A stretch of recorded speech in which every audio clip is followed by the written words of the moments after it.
प्यारे बच्चों, स्वागत है आप सभी का नए अध्याय वाच्य यानी कि वॉइस में। देखिए, इसमें हमें ये देखना है, अभी देख रहे थे काल, उसका क्या मतलब था, क्रिया कब घटित हुई, बीते समय में, आने वाले समय में या वर्तमान। इसमें क्या देखते, क्रिया किस पर निर्भर है, कर्ता पर है, कर्म पर या फिर भाव पर है। देखो, मम्मी स्वेटर बनाती हैं, राहुल द्वारा माला बनाई गई, माता जी से चला नहीं जाता। अब इसमें स्वेटर कौन बना रहा, मम्मी, तो कर्ता। क्या बनाई गई, माला, किसके द्वारा, राहुल के द्वारा। तो के द्वारा लग जाए या द्वारा लग जाए तो हो गया कर्म यहाँ। और ये चला नहीं जाता या जो काम हो पाता या नहीं हो पाता वो हो गया भाव। ठीक, ये जो वाच्य हैं वो बेसिकली हमें बताते हैं कि क्रिया जिस रूप से यह ज्ञात होता था कि वाक्य में कर्ता, कर्म या भाव किसकी प्रधानता, उसे ही कहते हैं वाच्य। वाच्य तीन तरह के हो गए, अगर कर्ता की प्रधानता है तो कर्तवाच्य, कर्म की तो कर्मवाच्य और भाव की तो भाववाच्य। सबसे पहले देखेंगे कर्तवाच्य। जिस रूप से कर्ता का पता चल जाए वो कर्तवाच्य। जैसे कि कार्तिक पढ़ रहा है तो इसमें मेन काम करने वाला व्यक्ति कार्तिक है, पढ़ने का काम। वह दौड़ रहा है तो वह हो गया। भालू नाच रहा तो कर्ता के बारे में जानकारी मिल गई, तो ये कर्तवाच्य की क्रिया। अब आ जाओ कर्मवाच्य। रूपा से गर्म पानी नहीं पिया जाता है, रूपा के द्वारा या रूपा से लग गया यहाँ पर। पवन से पेड़ पर चढ़ा जाता है, ठीक है। उन्हें के द्वारा साइकिल चलाई जाती है। अब आप ध्यान दीजिएगा, जहां पर से या के द्वारा लिखा मिलता है तो वो कर्म को बताते हैं, इसलिए वो कर्मवाच्य। भाववाच्य में देखिए, जिन वाक्य में भाव की प्रधानता, जैसे चाची से बैठा नहीं जाता।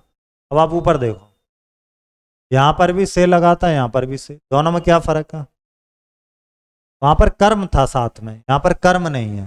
जैसे देखो, यहां कहा जाए रूपा से नहीं पिया जाता, क्या नहीं पिया जाता, गर्म पानी, तो कर्म है कि नहीं है। उसी तरह पवन से चढ़ा जाता है तो कहाँ चढ़ा जाता, पेड़ पर, तो कर्म है। अब यहां आप देखो तो कर्म नहीं है। चाची से बैठा नहीं जाता, अब ये कहते हैं स्टूल पर नहीं बैठा जाता, है ना। मुझसे बोला नहीं जाता, इतनी ठंड में नहाया नहीं जाता, तो कर्म है ही नहीं। क्या हो गया, ये भाववाच्य। अब देखें वाच्य परिवर्तन। कर्तवाच्य से इन्होंने बदल के दिखाया कर्म में। मैं पानी पीता हूं, यहाँ क्या कर दिया, मेरे द्वारा पानी पिया जाता है। वह पाठ पढ़ता है, उसके द्वारा पाठ पढ़ा जाता है, तो द्वारा लगा के बनाएंगे। वह लेख लिखेगा, उसके द्वारा लेख लिखा जाएगा। रमन ने पुस्तक पढ़ी, रमस से पुस्तक पढ़ी गई। अब कर्तवाद से क्या बना रहे, भाव। वह उठता है, उससे उठा जाता है। मैं छत पर नहीं सोऊंगा, मुझसे छत पर नहीं सोया जाएगा। वह हंसता है, उससे हंसा जाता है। राधे श्याम नहीं दौड़ता, राधे श्याम से दौड़ा। कर्तवाच्य से कर्म और भाव दोनों देखें। अब इस एक्सरसाइज से करेंगे, कर्मवाच्य में बदलो। चलो, लंगूर केला खाता है तो क्या लिखेंगे, लंगूर के द्वारा केला खाया जाता है, ऐसे लिख दो। या फिर लंगूर से लिख सकते थे, केला खाया जाता है। ठीक है, चलिए। इसी तरह कुम्हार घड़े बनाता, हार के द्वारा घड़े बनाए जाते हैं। बाकी आप बना लेंगे इसी प्रकार से। आइए आगे, वाक्यम सही गलत।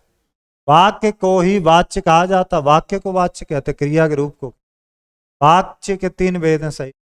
भाववाच्य में क्रिया कर्म के अनुसार नहीं, कर्तावाच्य में कर्ता के अनुसार, कर्मवाच्य में भाव नहीं। चलिए, मोहन से खेला नहीं जाता, किसमें बदलना, कर्तवाच्य। तो मोहन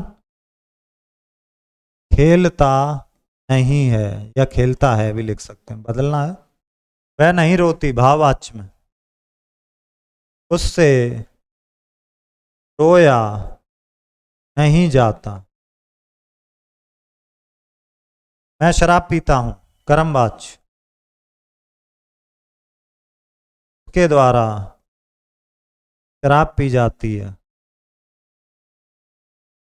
या उससे शराब पी जाती है, ऐसे भी लिख सकते। मुझसे उठा जाता, कर्तवाच्य।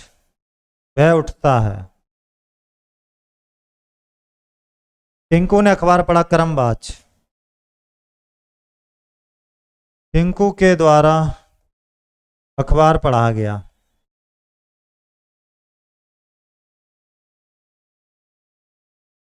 ठीक है, चलो।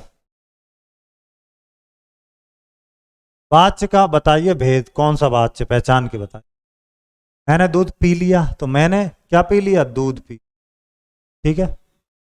या मुझसे दूध पिया गया, न लग गया तो मैंने तो करता हो गया, कर्तवाद। पूरे दादा से चला नहीं जाता, दादा से चला नहीं जाता, या कर्म तो है नहीं कुछ, भाव। दुकानदार द्वारा कटहल काटा गया, कर्मवाद। वह रोता है, कर्तवाद। ठीक, दो दो उदाहरण लिख दो, ये आप ऊपर लिख ही चुके, कर्तवाज, कर्मवाज, भाववाज, ये दो दो आप बना लेंगे। ठीक है, मिलेंगे अब अगले अध्याय में। धन्यवाद।